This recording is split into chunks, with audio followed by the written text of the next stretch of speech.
He came to himself to the deafening chorus of horns echoing through a school he hadn't seen in years. A flat mechanical voice blasted from the speakers, ordering all students into the teaching building before 7:45. Anyone still outside, it said, would become lunch in the canteen. For a moment, he thought he was dreaming.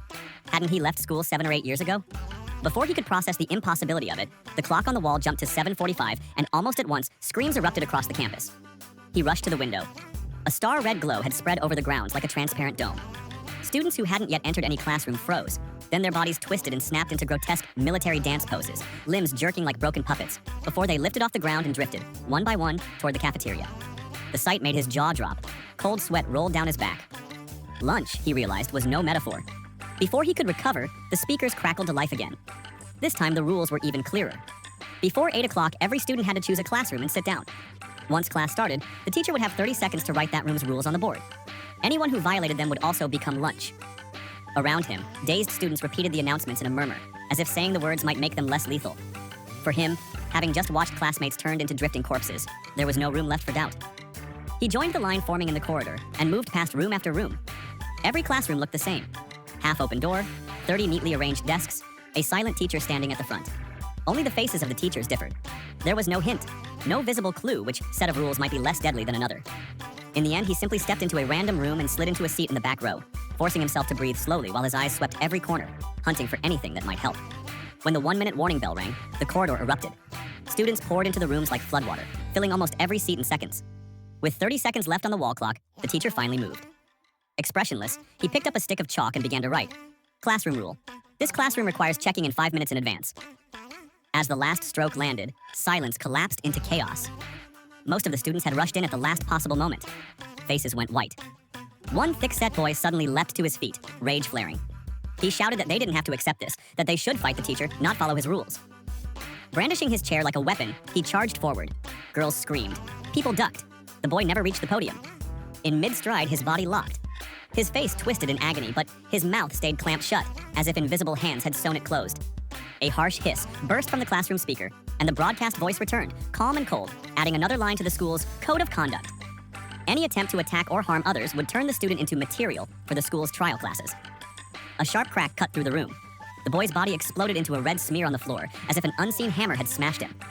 One after another, every student who had rushed in during the last seconds began to convulse and collapse. In the span of a breath, the room turned into a slaughterhouse. He sat frozen, staring at the blood blooming around the desks. His heart hammered so hard it felt ready to tear free from his chest. For the next 40 minutes, the air in the classroom was so thick with fear it was hard to breathe. Yet nothing else happened. No one spoke. No one dared move. Only the ticking clock and his own pulse kept him tethered to reality. When the bell finally rang, the door swung open by itself and a cool draft from the corridor rolled in. His shoulders sagged with exhausted relief as he stumbled out. He had barely reached the hallway when the building speakers carried a new announcement. 3,000 students had started the day. After the first class, only 800 remained. He swallowed hard. He still didn't fully understand how his classroom's rule worked, but he knew one thing. The rules were real, and they killed. The broadcast continued. The building had 9 floors, 8 of them filled with classrooms, the 5th reserved for the canteen and an entertainment room. No one was allowed to attend 2 classes on the same floor. Anyone who did would become lunch. Having survived 1 round, he and a handful of others bolted for the 2nd floor and ducked into the first classroom near the stairs. This time, there were only a dozen students scattered among the 30 seats. The pattern repeated. Silence, the countdown, then the teacher rising with 30 seconds left to write the rules. Classroom rule, no expressions in this classroom. He was still puzzling over the unfinished sentence when hurried footsteps echoed in the corridor. A girl burst through the door at the last second, cheeks flushed, hair sticking to her forehead with sweat. She stumbled, nearly fell into another room, then caught herself and lunged for a seat. He reached out on instinct, steadying her by the arm. The bell rang as she dropped into the chair beside him, exhaling in shaky relief. Then he looked up at the board and saw the full line.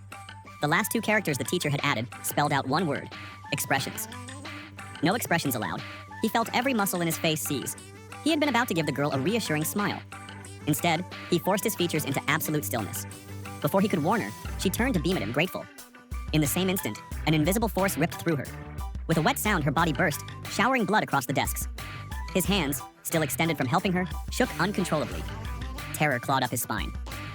He had just watched someone die for the crime of smiling.